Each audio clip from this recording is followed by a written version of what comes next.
ગુજરાતમાં નકલી ખાદ્ય પદાર્થો મળવાનો સિલસિલો હજુ પણ યથાવત રહેવા પામ્યો છે।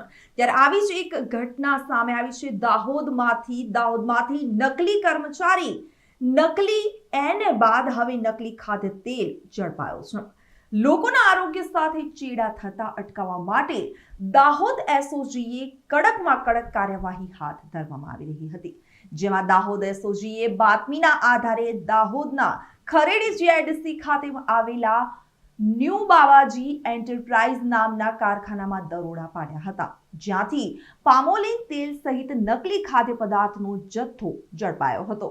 પોલીસે કારખાનામાંથી અલગ અલગ બ્રાન્ડના તેલના પાઉચ, સ્ટીકરો સહિતના અન્ય મુદ્દામાલ પણ ઝડપી પાડવામાં આવ્યો છે। મળતી માહિતી અનુસાર પોલીસે 1,70,000 રૂપિયાનો તેલનો સહિત 15 લાખનો મુદ્દામાલ જપ્ત કર્યો છે, તેમજ કારખાનાના માલિક વિરુદ્ધ ગુનો દાખલ કરી કાર્યવાહી હાથ ધરવામાં આવી રહી છે।